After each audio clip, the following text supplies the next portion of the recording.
Welcome to the recap of week 1 of doing the Artist Way, a creative recovery. So, by the way, my name is Onisha. I have never introduced myself before. My name is Onisha Lee. I am an aspiring travel content creator who also is a manifestation and subconscious reprogramming coach. I do a lot of mindset work and I also channel spirit guides. And part of this creative journey for recovery is to become a full-time content creator just in general. Like, I want to do this. Right now I'm in Joshua Tree and I am here because one of my really good friends is a full-time travel content creator. I have seen what she can do, and so I know it's possible. And so we are calling that in, and I thought it'd be cool to film this in different places around the house and also just like bring you along my journey. So I'm going to do a little bit of we're just going to jump right into it. What did I think of week 1? Week 1 was really good. It wasn't as bad as people were making it out to be. For backstory, I do a lot of this work myself. Like, for the last 5 years, I have worked on rewiring my own subconscious mind. So I feel like I'm not a stranger to the process. How many times did I do the morning pages? I did them 6 days. So I missed one day, and then maybe like once or twice, I actually just wrote later in the day, which I think is fine. Like, I get it. It's a morning page, but I like journaling. I'm a person who journals. Like, maybe it wasn't the first thing I did in the beginning of the day, but it got done. Hold on. I'm trying to find it. Okay. Oh, second of all, I wish, can you see this? Okay. I know it's like backwards because the camera's flipped, but I will say that having a Notion page is drastically changed my life. I am an ADHD person, so if it's not written, it doesn't get done. And I was just like, there's no way that I can document this journey on my own. It just sounds so complicated. So I have, and maybe I can show you, and maybe I can take a video and show you, but if not, I don't know if I can't flip the screen. But essentially, there's a Notion page, and I'm just tracking the whole progress. It's pre-tracked. It was a template, and I'll share it below because I feel like it would be really, really helpful to anyone that's doing this. So let's see. How did my morning pages go? Did I write every day? How's the experience? The experience was great. I'm writing in an actual journal, and I swear to God, like, pen to paper, there's nothing like it. It really changes you. So if there's one thing that I noticed from doing the morning pages, it's that all the bullshit that was in my head, sorry for swearing, so that's just the kind of person I am. Everything I was worried about, anything that was taking up mental space, I was able to let go. I've been really close to the screen. I was able to let go of all of that and just focus on what I needed to do. So I would find myself like either complaining or just talking about everything that I was stressed about that was just taking up mental energy and space. And in those 3 pages, I just let it all out. So that was like really, really helpful. And I also found answers. So like, the more that I questioned things, the more that I was able to actually get the answer that I wanted. Let's see, continuing, reflections, morning entry. Did you do your artist date? What did you do and how did it feel? The artist date was fantastic. I don't know if it was appropriate. I went to the beach. I think I did like 3 artist dates. I actually did a twerk workshop. So I love dance, and dance is something that is new to me. And I decided to just go ahead and do a twerk workshop because it was one of my favorite.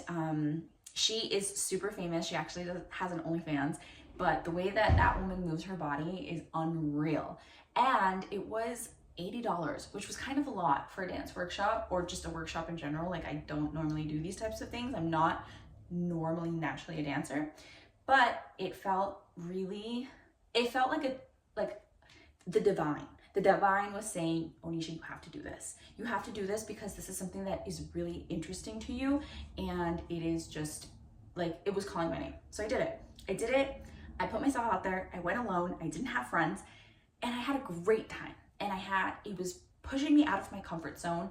And it really, what was like my takeaway? My takeaway is that I can do hard things. My takeaway is that I can do things that I normally don't think that I can do. And doing things alone is terrifying, especially if you don't know anybody in the room and you don't know how it's going to go. However, when you do those hard things and you push yourself out of your comfort zone, that is when you grow the most.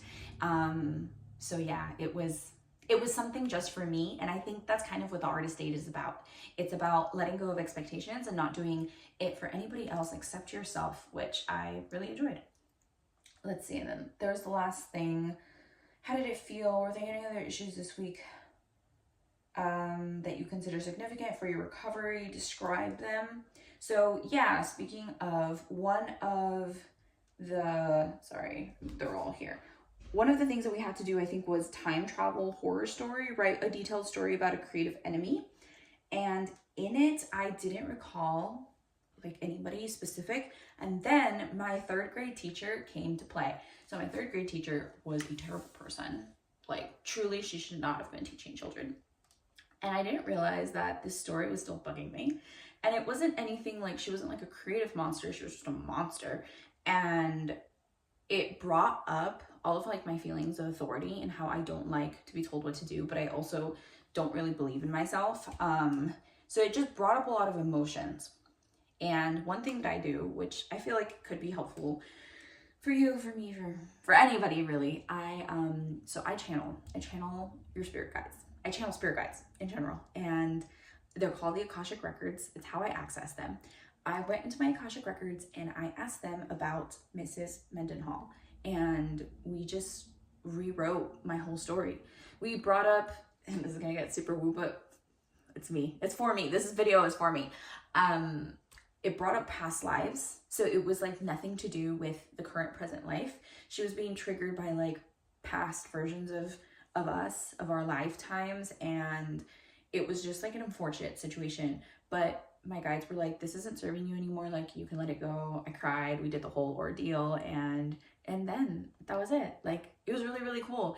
And I think the beautiful thing is like my parents came to visit this week, and I got to tell them about that story, about me going into the records and me like healing. And it was really nice to be able to share that with them.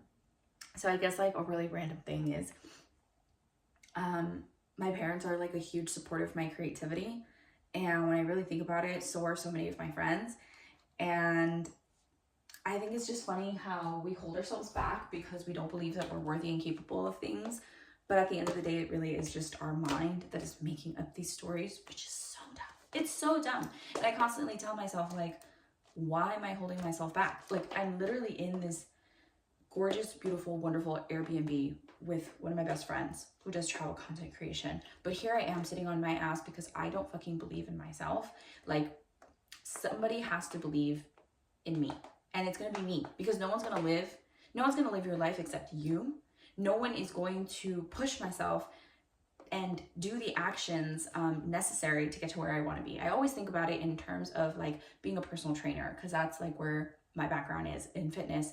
Like, your coach can kill at you all you want, but your coach cannot do your push-ups for you. Nobody can do the work for you except yourself. And it's only when you do the push-ups that you learn what it's like, and like to do the push-up, and you learn what your body is capable of doing. But if you never push yourself beyond what you think you're capable of, you will never actually achieve like your greatness, because you'll stay stuck in that same story in your tiny little space of comfort, and you'll never go anywhere. And so I think one thing I'm learning is the more I do, as imperfect and as uncomfortable as it is to do it and to get out of my comfort zone, it's helpful. It's helpful because I learn something about myself. I learn about content creation. I learn about what I cannot do. Like, I learn a lot of things, and this video is part of the process. Like, this is an imperfect video. I'm posting it just as is, and I'm learning that I can do these things. I'm learning that I can talk to a camera, and I can talk to the screen, and I can talk to you guys. And at the end of the day, like, that's what all of this is about. It's about connecting with our most creative self. It's about connecting with other people and creating community. And it's about going after what we really want in our dreams, and about uncovering this like really fantastic, spectacular part of ourselves. So that's it for week 1. I'm really excited to see what week 2 is about.